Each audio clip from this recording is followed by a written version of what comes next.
तो हाँ जी students, maths world by Praveen single classes में आपका स्वागत है। तो बेटा, जिन भी बच्चों को मेरे वीडियोस पसंद आ रहे हैं, प्लीज़ मेरे चैनल को ज़्यादा से ज़्यादा लाइक, शेयर एंड सब्सक्राइब करें। मेरे चैनल का नेम है maths world by Praveen single.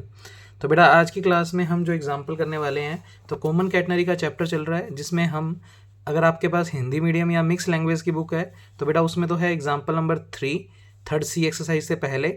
और जिन बच्चों के पास इंग्लिश मीडियम की बुक है वो लोग थर्ड बी एक्सरसाइज का एग्जाम्पल नंबर 2 निकालें। तो मैंने लिख दिया कि जिन बच्चों के पास इंग्लिश मीडियम है वो थर्ड बी एक्सरसाइज का एग्जाम्पल नंबर 2 निकाल लें। तो बेटा क्वेश्चन रीड करते हैं। कल टाइप फोर्थ का हमने कंसेप्ट सीखा था कि उसके अंदर हमें क्या क्या हिंट देखने को मिलेंगे। तो आज वाला क्वेश्चन रीड करते हैं और उसको कंप्लीट करते हैं। अच्छे क्वेश्चन है ये सारे। A uniform chain of length 2L, यानी जो चैन ले रहे हो उसकी लेंथ जो है वो टोटल 2L है। तो बाय सिमेट्री इधर वाला पोर्शन L हो जाएगा, इधर वाला पोर्शन L हो जाएगा। and has its ends attached to 2 points in the same horizontal line, यानी बेटा एक ही लाइन के अंदर दो फिक्स पॉइंट है जिसके ऊपर ये चैन बांध दी गई है, जिसकी लेंथ 2L है। और वो जो दो पॉइंट्स हैं, देखो ध्यान से, 2 पॉइंट्स जो हॉरिजॉन्टल प्लेन पे एक ही लेवल पे हैं, उनके बीच की डिस्टेंस 2a अपार्ट, यानी उनके बीच की दूरी 2a है। इसका मतलब हमें स्पैन ए बी की वैल्यू 2a दे रखी है। उसके अलावा if L is only a little greater than A, देखो हिंट भी दे दिया। हालांकि आगे क्वेश्चन में अप्रोक्सीमेट वर्ड भी यूज हो रखा है, पर अगर ये ना भी दे तो भी ध्यान से सुनना। एल जो है वो ए से बस थोड़ा सा, ए से थोड़ा सा बड़ा है, थोड़ा सा बड़ा है। इसका मतलब एल और ए लगभग बराबर है। अभी ए क्या चीज़ है वो मैं बताता हूँ आपको।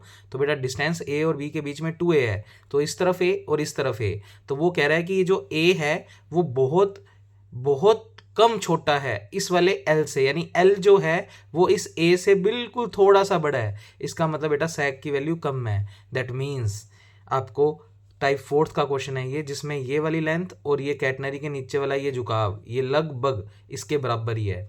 तो यही कह रहा है इस क्वेश्चन में। तो यहाँ से पता लग गया ये टाइप फोर्थ का क्वेश्चन है। अच्छा, आगे हमें फाइंड क्या करना है? शो दैट द टेंशन, हमें टेंशन निकालनी है। कल वाले क्वेश्चन में लोअर पॉइंट पे टेंशन निकालनी थी, पर आज सिर्फ वो टेंशन की बात कर रहा है, लोअर पॉइंट की बात नहीं कर रहा। तो आप किसी भी पॉइंट पे टेंशन निकाल सकते हो। तो वो कह रहा है show that the tension of the chain, chain में जो टेंशन आएगी is approximately equal to weight of a length this of the chain. अब देखो, मान लेते हैं हम कि इकाई लंबाई का भार स्मॉल w है, चैन की इकाई लंबाई का भार स्मॉल w है। तो बेटा इतनी लंबाई की चैन के भार के बराबर होता है। मैं अभी बताता हूँ कि हमें प्रूव क्या करना है।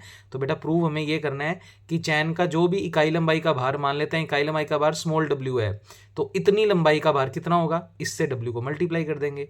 और कहते हैं इसको जब w से मल्टीप्लाई करेंगे तो जो वैल्यू आएगी वो एक्चुअल में किसी भी पॉइंट पे टेंशन की वैल्यू होगी।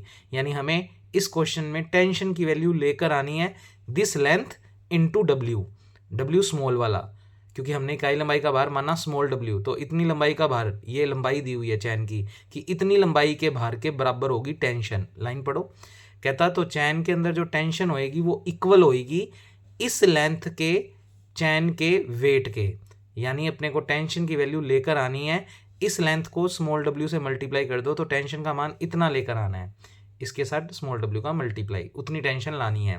उसके अलावा एंड दैट द सैग, सैग कह दिया या ऐसी लाइन लिखे तो ये भी सैग को ही बताती है। Depression from the lowest point of the chain below its end, यानी जो अपने फिक्स पॉइंट है उनको एंड कह रहा है। जो फिक्स पॉइंट है उसकी लोएस्ट पॉइंट से जो दूरी है उसी को सैग बोलते हैं। तो बेटा वो सैग की वैल्यू इतनी लेकर आनी है। तो हमें क्वेश्चन के अंदर सब कुछ देखने को पता लग गया कि ये टाइप फोर्थ का क्वेश्चन है। हमें कुछ कुछ बातें समझ में आ गई हैं, उसके अकॉर्डिंग हम डायग्राम प्लॉट करते हैं। तो मैंने पीडीएफ आपको दे रखी है बेटा, उसके अंदर आपको प्रॉपर लिखा हुआ मिला हुआ है, वो आप उसको देखकर रीड कर सकते हो। यहाँ मैं सिर्फ समझाने का काम करता हूँ। तो बेटा सबसे पहले हमें चैन की लेंथ कितनी दे रखी है, 2L। तो हम एक डायग्राम बना लेते हैं। हालांकि पीडीएफ से भी देखोगे तो समझ आ जाएगा, पर मैं आपको इसमें मैथमेटिकल काम करवा देता हूँ, बाकी आपने किया हुआ है। बेटा ये एक्स एक्सिस है, ये वाई एक्सिस है। अकॉर्डिंग टू क्वेश्चन दो पॉइंट जो फिक्स लेने हैं वो सेम ओरिजोनटल लेवल पे लेने हैं, तो मैंने सेम ओरिजोनटल पे ले लिए। अब मैं हमेशा इस पॉइंट का नाम ए रखता था, पर आपको जो मैंने पीडीएफ सेंड किया है उसमें इसका नाम बी रखा हुआ है। बेटा नाम आप ए भी रख सकते हो, उससे कैलकुलेशन पे कोई फ़र्क नहीं पड़ेगा। पर क्योंकि अगर आप नोट्स में से पढ़ोगे तो मैं उसी के अकॉर्डिंग नाम दे देता हूँ। इसका नाम ए, इसका नाम बी। अच्छा, बी के कोऑर्डिनेट मान लेता हूँ एक्स कोमा वाई, ये मैंने माने हैं, ठीक है। अच्छा, क्वेश्चन के अंदर इन दो फिक्स पॉइंट पे एक स्ट्रिंग लटकी हुई है, और हम डायग्राम में बिल्कुल कम ऐसे बनाएंगे जिससे पता लगे कि हम टाइप फोर्थ का क्वेश्चन कर रहे हैं। अच्छा, बोला गया है कि ए और बी जो फिक्स पॉइंट है उनके बीच की दूरी टोटल 2a है। अब टोटल दूरी अगर हमें क्वेश्चन में 2a दे रखी है, दैट मीन्स इतना इतना डिस्टेंस a है और ये डिस्टेंस a है। और अकॉर्डिंग टू बेटा अगर हमने b के कोऑर्डिनेट x, y माने हैं तो बेटा ये इतना इतना वैल्यू, x का मतलब होता है y एक्सिस से ये इतनी दूर है और कितनी दूर है a, तो ये a एक्चुअल में किसका मान दे रखा है, x का, तो x की वैल्यू हमें इस क्वेश्चन में प्रोवाइडेड है a। अच्छा, चैन की टोटल स्ट्रिंग की जो लेंथ बोली गई है वो 2l बोली गई है। अगर टोटल लेंथ 2l है तो मैं लिख देता हूँ, अगर इस पॉइंट का नाम हम c रख देते हैं। अच्छा, इस डिस्टेंस को छोटा सी बोल देते हैं, ये y है टोटल, तो ये मैं y बोल देता हूँ। और sec की वैल्यू भले ही बहुत कम हो पर कुछ तो है, मैं नोट्स के अकॉर्डिंग बता रहा हूँ, इसकी वैल्यू z मानी हुई है, कुछ भी मान सकते हो। अब मेरी बात सुनना, ये और रीज़न है, ध्यान से देखना इस क्वेश्चन को। बेटा हमें इस चैन की टोटल लेंथ दे रखी है 2l यानी ACB, तो हमें क्वेश्चन में गिवन है, क्या गिवन है कि जो स्ट्रिंग ACB है उसकी टोटल लंबाई 2l है। तो हमें पता है बाय सिमिट्री आपके पास AC या BC इन दोनों की वैल्यू कितनी कितनी हो जाएगी, LL। तो बेटा यहाँ पर देखेंगे आप, ये AC और ये BC इनकी लंबाई कितनी कितनी हो जाएगी, LL, और ये L एक्चुअल में किसका मान होता है, S का। तो सब कुछ डायग्राम में मैंने मेंशन कर दिया। अब बड़े आराम से हम इस क्वेश्चन को करते हैं, तो ध्यान से सुनेंगे। तो हमें S की वैल्यू क्वेश्चन के अंदर गिवन है L, और क्वेश्चन में एक बात कही गई है कि ये जो L है वो A से थोड़ा सा ही अधिक है। इसका मतलब ये चीज़ और ये चीज़ लगभग बराबर है, इसका मतलब टाइप फोर्थ का क्वेश्चन है। तो हमने हिंट पकड़ लिया, क्योंकि गिवन है L is little greater then A, little greater then, तो मैं बस सिर्फ समझाने के हिसाब से लिख रहा हूँ, little greater then A, that means type fourth का क्वेश्चन। ये मैं आपके लिए लिख रहा हूँ कि आपको पता लगे कि हमें पता लग गया कि ये टाइप फोर्थ का क्वेश्चन है। हालांकि अप्रोक्सीमेट वर्ड भी यूज़ हो रखा है, वहाँ से तो हिंट मिल ही रहा है, पर इस लाइन से भी पता लग रहा है कि उसने कहा है कि ये चीज़ और ये चीज़ लगभग बराबर है, मतलब ये बिल्कुल थोड़ा सा बड़ा है, तो इसका मतलब sec कम रहा होगा, यानी टाइप फोर्थ के क्वेश्चन है। अब क्वेश्चन में प्रूव क्या करना है, वो कह रहा है किसी भी पॉइंट पे टेंशन, तो टू प्रूव हमें इस क्वेश्चन में दो बातें प्रूव करनी है। एक तो किसी भी पॉइंट पे टेंशन, किसी भी पॉइंट पे टेंशन, वो कह रहा है चैन की इतनी लंबाई के भार के बराबर, यानी ये लंबाई दी हुई है a³ 6l-a, a³ 6l-a, और चैन का भार मान लेते हैं, इकाई लंबाई का भार स्मॉल w, तो टेंशन का मान इतनी लंबाई के चैन के भार के बराबर होगा। ये लाइन प्रूव करनी है। अब लिखने के बाद आपको शायद समझ आ गया होगा कि हमें क्वेश्चन में ये चीज़ लेकर आनी है। दूसरा हमें बेटा प्रूव करना है सैग की वैल्यू उसने जो भी बोली है बता देते हैं क्या प्रूव करनी है। 6al-a, 6al-a, आप कहोगे सर पावर लिखी हुई थी 1/2, तो इस ब्रैकेट की पावर 1/2 है, इसका मतलब हमें इस टोटल ब्रैकेट की इस चीज़ की पावर 1/2 का मतलब रूट होता है, तो हमें ये आंसर्स लेकर आने हैं। सैग का मतलब डायग्राम के अकॉर्डिंग हमें जेड की वैल्यू निकालनी है, तो डायग्राम के अकॉर्डिंग सैग का मतलब जेड। सैग हम किसको बोलते हैं, जैसे इस पॉइंट का नाम अगर डी रख दें तो डी से सी की दूरी निकालनी है, जिसकी वैल्यू मैंने जेड मानी हुई है, उसका वैल्यू हमें ये कुछ लेकर आना है। नोट्स में या पीडीएफ में ये लिखा हुआ है 6a/l-a की पावर 1/2 को मैंने रूट लिख दिया। तो कुल मिलाकर हमें ये दो चीज़ें इस आर्टिकल में प्रूव करनी है, और ये कुछ गिवन है। अब मैंने आपको कहा था कि अगर टाइप फोर्थ का क्वेश्चन है तो मेनली आपके पास दो ही फॉर्मूले हैं जिसमें x/c आता है, तो वो फॉर्मूलों का यूज़ करके हम प्रूव करेंगे। अब कई बार दोनों फॉर्मूले लगाने पड़ सकते हैं, कई बार एक ही फॉर्मूला लगाने से काम चल जाएगा, तो देखते हैं इस क्वेश्चन में कौन सा फॉर्मूला लगा सकते हैं। तो बेटा मैं पहले आपको हिंट देता हूँ, मतलब हमें कहीं भी रटने की जरूरत नहीं है कि हम इस क्वेश्चन में याद करके जाएंगे कि हमें इसमें ये फॉर्मूला बनाना है। आप खुद का दिमाग लगाएं। बेटा मैंने आपको कल की क्लास में टाइप फोर्थ के लिए दो फॉर्मूले बताए थे, एक तो y = c हाइपरबोलिक x/c, और एक फॉर्मूला मैंने बताया था s = c sine hyperbolic x/c। अब क्वेश्चन में देखो बेटा c तो हमने नाम दिया हुआ है, इसका मतलब ये अननोन है। अब ध्यान से देखें, अगर हम तो x का मान क्वेश्चन में गिवन है a, इसका मतलब x हमें गिवन है, तो इसमें भी x गिवन है, इसमें भी x गिवन है। अच्छा y मैंने खुद नाम दिया है, तो इसके आगे भी लेट लिख लेते हैं, ये कोऑर्डिनेट मैंने मानने हैं। इसका मतलब अगर मैं इस फॉर्मूले को बुलाता हूँ तो c भी अननोन है, y भी अननोन है, यानी दो दो चीज़ें अननोन है। अच्छा इस फॉर्मूले में देखें तो x तो गिवन है और s भी गिवन है। अगर हम b पॉइंट पे बात करें तो s की वैल्यू कितनी है l, तो बेटा s का मान गिवन है, इसका मतलब सिर्फ c अननोन है और वो निकल जाएगा। तो आपको ये फॉर्मूला ही बुलाना है। कल भी यही फॉर्मूला लगा था, आज भी यही। अब ये मैं समझना कि यही फॉर्मूला लगता है, ये लगता ही नहीं बेटा। जब y के बारे में कुछ गिवन होगा तो ये भी बुलाएंगे। आज जैसे इसको भी मैं बुलाऊंगा जब मैं sec निकालूंगा। फिलहाल एक बार के लिए स्टार्ट करने के लिए क्वेश्चन हमें ये फॉर्मूला बुलाना पड़ेगा। अच्छा, सबसे पहले क्वेश्चन में निकालना क्या है, फर्स्ट पार्ट में हमें किसी भी पॉइंट पे टेंशन निकालनी है। तो मान लो मैं बी पॉइंट पे निकाल रहा हूँ, तो मैं लिख रहा हूँ नाउ अकॉर्डिंग टू क्वेश्चन हमें टेंशन निकालनी है। जब कोई पॉइंट ना दिया हो तो एंड पॉइंट पे निकाल लो। तो tension at B, tension at B. अब जो बच्चे स्टार्टिंग से क्लासेस लगा रहे हैं उनको पता है, एक तो टेंशन को मैंने टी से डिनोट कर दिया। अच्छा, फॉर्मूला क्या होता है बेटा, बी पॉइंट कितनी हाइट पे है, बी पॉइंट वाई हाइट पे है, तो इसका मतलब इसकी टेंशन होएगी स्मॉल डब्ल्यू इंटू वाई। जो भी इकाई लंबाई का भार होता है जो हम नॉर्मली स्मॉल डब्ल्यू मानते हैं, और बी पॉइंट कितनी हाइट पे है, वाई हाइट पे, तो टी की वैल्यू कितनी आ गई, ओमेगा वाई। अब क्वेश्चन के अंदर गिवन है कि ये लेंथ लगभग इसके बराबर है। अगर ये वाला हिस्सा मतलब कुल मिलाकर ये वाला हिस्से का मतलब ये टोटल चीज इस वाली चीज के बराबर है, तो सी पॉइंट एक्चुअल में यहाँ ना होकर लगभग यहीं पर माना जा सकता है। तो सी को अगर यहाँ पर ट्रीट कर लें, तो कल भी मैंने बात बताया था कि अगर सी को उठाकर इधर ले जाएं तो बेटा सी की वाई कोऑर्डिनेट की वैल्यू यही हो जाएगी। तो मैंने अकॉर्डिंग टू यहाँ पर इसकी वैल्यू सी दिखाई है, और अगर ये सी पॉइंट एक्चुअल में यहाँ ना होकर यहाँ है, भाई ये वाली चीज़ ये मैं समझो कि नीचे है तभी सी मानेंगे। ये सी अगर इधर है, अगर ये इधर है तो ये सी डिस्टेंस ये वाला हो गया, क्योंकि हम ये स्मॉल सी डिस्टेंस किसको मानते हैं, ओरिजिन से सी की दूरी। अगर मैं कह रहा हूँ कि ये चीज़ और ये चीज़ लगभग बराबर है, तो ये सी पॉइंट यहाँ ना होकर यहाँ पर है, तो ये सी डिस्टेंस ये पूरा हो जाएगा। तो इसका मतलब हम कहेंगे कि क्योंकि हमें क्वेश्चन में गिवन है L is little greater then, बहुत इंपॉर्टेंट चीज कर रहे हैं बेटा, ये बात बड़ी ध्यान से समझना। अगर L बहुत ही छोटा है A से, मतलब थोड़ा सा ही बड़ा है, देन वी एज्यूम, तो हम मान सकते हैं C पॉइंट AB लाइन पर ही है, AB लाइन पर ही है। और अगर इसको AB लाइन पर ही मान लें, अगर AB लाइन पर ही मान लें तो बेटा C पॉइंट यहाँ चला जाएगा, तो उसके y कोऑर्डिनेट की वैल्यू भी C ही हो जाएगी, मतलब ये C डिस्टेंस फिर यहाँ तक हो जाएगी। तो आप कह सकते हैं in that case C point के जो कोऑर्डिनेट है y एक्सिस पे, इसलिए 0, क्योंकि y एक्सिस पे x का मान 0 होता है, और उसका y कोऑर्डिनेट चाहे y कह दो चाहे c कह दो, एक ही बात है। मैं इस तरीके से लिख रहा हूँ कि y डिस्टेंस से शो कर दो या c डिस्टेंस से, तो एक ही बात है, क्योंकि हमने फिलहाल c दिखाई थी। अगर इस c को मैं यहाँ तक ले गया तो c डिस्टेंस ये वाली हो जाएगी, और यही y डिस्टेंस है, तो y बराबर c हो जाएगा। तो बेटा यहाँ पर अगर इसको हम इक्वेशन नंबर 1 दें तो यहाँ पर हम y की वैल्यू c रख देते हैं।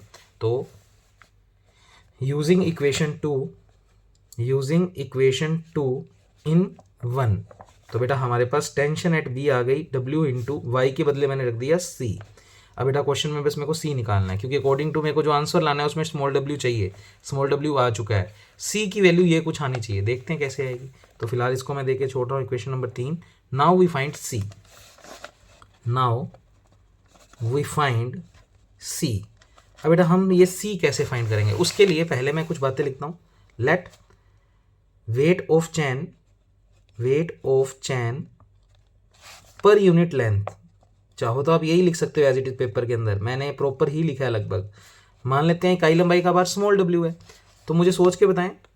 देन, हालांकि ये लाइन की जरूरत नहीं है, इसे समझाने के लिए कह रहा हूँ। देन क्वेश्चन के अंदर हमें इस लेंथ का वेट चाहिए, तो a³ 6l - a, weight of, ये लाइन मैं कह रहा हूँ लिखने की जरूरत नहीं है, a³ अपॉन 6l - a की लेंथ का वेट कितना हो जाएगा, इसको w से मल्टीप्लाई कर देंगे, a³ upon 6l - a into small w। तो बेटा हमें टेंशन की वैल्यू यही लेकर आनी है। क्वेश्चन में यही बोला गया है चैन के भार के इतनी लंबाई के बराबर होगा, तो चैन की इकाई लंबाई का भार स्मॉल w है, तो इतनी लंबाई का भार इतना हो गया, और इसके बराबर टेंशन की वैल्यू लानी है। तो फिलहाल मैं टेंशन की वैल्यू लेकर आया हूँ ओमेगा C। अब मुझे C निकालना है, और C निकालने के लिए मैंने आपको ऊपर अभी भी बताया है कि इस फॉर्मूले को अभी तो यूज़ नहीं कर सकते, तो हम इस फॉर्मूले को यूज़ करेंगे। तो मैं लिखता हूँ now S is equal to C sine hyperbolic x upon C।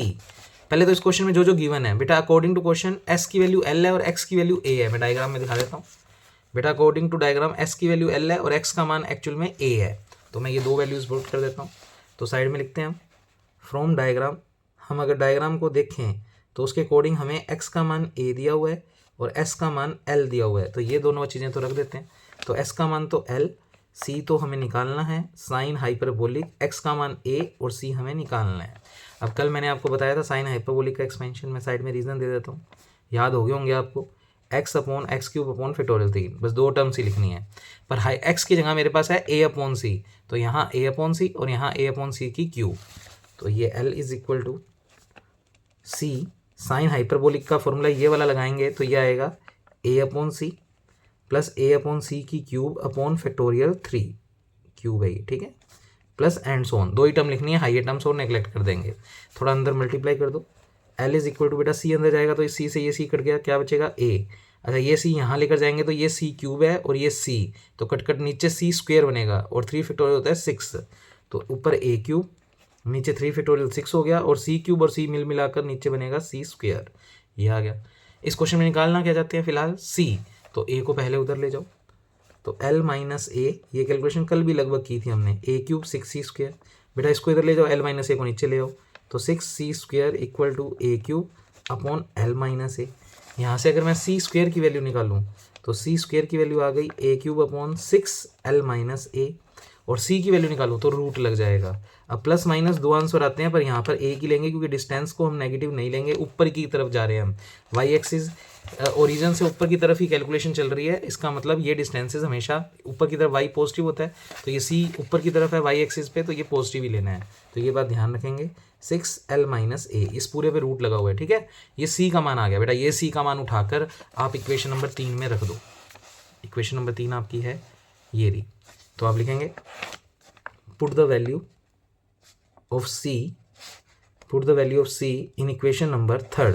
तो पहले मैं 3 लिख देता हूँ, ओमेगा इंटू सी चल रहा था, omega as it is, c की वैल्यू आ गई है a cube 6l minus a। इसको शब्दों में क्या लिख सकते हो कि टेंशन जो आई है वो क्या आई है, इतनी लेंथ की, length of this a cube upon 6l minus a, weight of chain, weight of chain में w आ गया, तो वेट ऑफ चेन यानी चैन की इतनी लंबाई के भार के बराबर टेंशन आएगी, यही हमें क्वेश्चन में निकालना था। अब सेकंड पार्ट में हमें सैग निकालना है, तो सेकंड पार्ट में हमें 2 प्रूव में करना है सैग का वैल्यू, सैग यानी क्वेश्चन के अकॉर्डिंग जेड का मान, और वो हमें निकालना है बेटा under the root 6al minus a। अब ये कैसे लेकर आए बेटा, सैग निकालना है, तो सैग निकालने के लिए आप अपने डायग्राम में देखो कि सैग किन टर्म्स में आ रहा है। देखो ध्यान से बेटा, इस डायग्राम को अगर मैं देखूँ तो ये टोटल डिस्टेंस y है, अब ये मैं समझना सी पॉइंट यहाँ पर है, अब हम सैग के लिए कर रहे हैं तो हम डिस्टेंस को कुछ तो दिखाएंगे, तो हमने कितनी दिखा दी जेड। अभी मैंने जब ये वाला पार्ट किया था तो इसमें मैंने ये माना था कि अगर ये चीज़ और ये चीज़ लगभग बराबर है तो सी पॉइंट लगभग यहाँ पर है, अगर यहाँ पर है तो ये जो सी डिस्टेंस है वो ये पूरा हो जाएगा, यानी वाई की वैल्यू लगभग सी के बराबर। पर अब हम पर्टिकुलर सैग निकाल रहे हैं, अगर निकाल रहे हैं तो चाहिए बहुत ही कम हो, पर जितनी भी है कुछ तो होएगी, कुछ तो मैंने इसका नाम जेड रख दिया, यानी सी पॉइंट अब इस लेवल पे नहीं मानेंगे फिलहाल सेकंड पार्ट के लिए, तो सी पॉइंट हमने थोड़ा सा नीचे माना। अब नीचे माना तो फिर बेटा ये डिस्टेंस कुछ तो है, कुछ में कितनी मान ली जेड, और ये डिस्टेंस भी कुछ है, कितनी मान ली सी, और टोटल अगर ये हाइट वाई है तो बेटा वाई का मान डायग्राम के अकॉर्डिंग जेड प्लस सी, पर मुझे सिर्फ जेड की वैल्यू निकालनी है, क्वेश्चन में मुझे सैग निकालना है यानी सी डी निकालना है, यानी जेड की वैल्यू निकालनी है। तो देखते हैं कैसे, तो लिखते हैं अकॉर्डिंग टू डायग्राम वाई बराबर जेड प्लस सी। तो अकॉर्डिंग टू डायग्राम अब हम उसको ऊपर नहीं मान सकते क्योंकि हमें सैग निकालना है तो कुछ तो माननी पड़ेगी डिस्टेंस, तो y की वैल्यू क्या दिख रही है जेड प्लस सी। अब ये y की वैल्यू आ चुकी है Z plus C according to diagram. अब क्योंकि y का जिक्र हो रहा है तो y वाला फॉर्मूला बुला लोगे, और टाइप 4 से क्वेश्चन है तो मेनली हम वो दो एक्सपेंशन वाले फॉर्मूले बुलाते हैं, तो मैं फॉर्मूला बुलाता हूँ बेटा। तो बेटा ध्यान से देखेंगे कैलकुलेशन, आप y बराबर सी कोस हाइपरबोलिक x अपॉन सी, ये फॉर्मूला पढ़ा था हमने। y का मान कितना है जेड प्लस सी, नोट्स में ये डायग्राम में डायरेक्ट सी को उधर भेजा हुआ है तो इसलिए मैंने कैलकुलेशन यहाँ समझा दी। अब आप पीडीएफ में से थोड़ा अपने तरीके से पढ़ सकते हैं। अच्छा ये प्लस सी उधर भेज दो क्योंकि हमें तो जेड निकालना है, तो जेड को एक तरफ रखेंगे यानी सैग, ये सैग को रिप्रेजेंट कर रहा है, तो बेटा सी कोस हाइपरबोलिक x अपॉन सी, और ये प्लस सी उधर जाकर किसका हो गया माइनस का। अब c की वैल्यू हम निकाल चुके हैं तो c यहाँ रख देंगे, और x भी कुदरती हमें क्वेश्चन में गिवन है। अगर आप डायग्राम को देखो तो x का मान a है और c का मान मैंने निकाला है बेटा under the root A cube upon L minus A. अब चाहो तो आप c की वैल्यू पहले रख दो, नहीं तो पहले यहाँ पर एक्सपेंशन खोल लो तो बेटर रहेगा। c की वैल्यू सबसे लास्ट में रख देंगे। x का मान रख दो, x का मान a पहले रख दो, वो भी चाहिए बाद में रख सकते हो, पर अपने अगर अभी यहाँ पर रख दें तो cos hyperbolic a upon C minus C. पूरे में से c कॉमन ही ले लो क्योंकि c का वैल्यू इतना बड़ा है, बारी बारी कोई रखेंगे तो c हमने कॉमन ले लिया। अंदर बचेगा cos hyperbolic a upon C minus 1। अब cos hyperbolic a upon C का एक्सपेंशन लगा दो, तो मैं आपके लिए पहले रीजन लिख देता हूँ। कोस हाइपरबोलिक x का एक्सपेंशन होता है बेटा 1 plus x square upon factorial 2, बस 2 ही टर्म चाहिए। अब अगर x की जगह हमारे पास a अपॉन सी है तो यहाँ तो 1 नहीं आएगा और यहाँ a अपॉन सी, तो बेटा मैं एक्सपेंशन लगा रहा हूँ z is equal to C. इसका एक्सपेंशन लगाया तो 1 plus a by C, X की जगह यहाँ पर रख दो तो a बाई सी की 2 अपॉन फैक्टोरियल 2, फैक्टोरियल 2 कितना ही होता है 2, तो मैं यहाँ से लिख देता हूँ, या चलो आपके लिए एक स्टेप एक्स्ट्रा लिख देते हैं। लास्ट में चल रहा है -1, बेटा ये -1 और ये +1 क्या हो गया, कैंसल आउट। तो कुल मिलाकर z बराबर आ गया c, 2 फैक्टोरियल को अब 2 लिख रहा हूँ, ये a स्क्वायर ये c स्क्वायर और 2 फैक्टोरियल हो गया 2, यहाँ पर स्क्वायर होएगा तो ये चीज़ बन जाएगी। इतना इतना बचा। अब c को अंदर मल्टीप्लाई कर दो, तो बेटा c का अंदर मल्टीप्लाई करोगे तो एक c कैंसिल आउट हो जाएगा तो a स्क्वायर अपॉन 2c। अब c की वैल्यू रख दो, तो बेटा c की वैल्यू मैंने अभी ऊपर लिखी है तो a स्क्वायर बाई 2 और c का मान अगर मैं कहूँ तो आपको दिया हुआ है under the root A cube upon 6l minus A. अब बेटा ये रूट वाली चीज़ नीचे ऊपर चली जाएगी तो z बराबर आ गया A square upon 2 under the root 6l minus A divide by A cube. अब बेटा ए स्क्वायर को चाहिए अंदर ले जाओ तो a की पावर 4 बन जाएगा। भाई सोचो a स्क्वायर अंदर जाकर a की पावर 4, तभी तो रूट से बाहर आएगा तो a स्क्वायर, तो इस a स्क्वायर को अगर अंदर ले जाएं तो a की पावर 4 और a की पावर 4 और a क्यूब कटा कर बेटा ऊपर की तरफ बचेगा a, ऊपर की तरफ बचेगा a। अब एक बार आंसर देख लो हमें क्या चाहिए,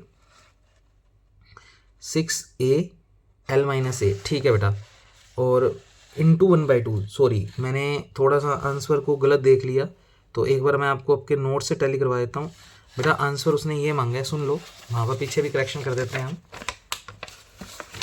जो सैक की वैल्यू है अगर आप अपनी बुक में ध्यान से देखेंगे, थोड़ा सा प्रॉपर नहीं लिखा हुआ मैं बता देता हूँ। सैक की वैल्यू जो लेकर आनी है वो लेकर आनी है 1/2 अंडर द रूट दिस, तो ये वैल्यू लेकर आनी है।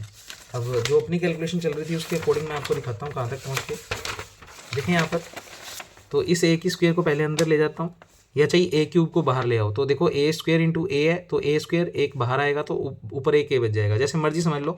1/2 अंडर द रूट ये a स्क्वायर अंदर ले गया तो a की पावर 4, 6l माइनस ए, नीचे a क्यूब चल ही रहे, ये a क्यूब से a की 4 कटेगा तो ऊपर a बच जाएगा, तो z का मान 1/2 under the root a 6l minus A. अब आंसर इसको प्रॉपर लिख दें तो थोड़ा ऐसे 6 से लिख दो और ब्रैकेट में l माइनस ए, ये आंसर लेकर आना था बेटा। ये सैक की वैल्यू है जो इस क्वेश्चन में निकालनी थी। तो बेटा इतना क्वेश्चन आप करेंगे, उसके बाद होमवर्क में अभी आज कुछ नहीं दे रहा आपको, आज ये वीडियो बस कंप्लीट करनी है। तो बेटा यहाँ पर ही हम अपनी क्लास कंप्लीट करने हैं, तो ये क्वेश्चन अच्छे से देख लेना। Okay, thank you class.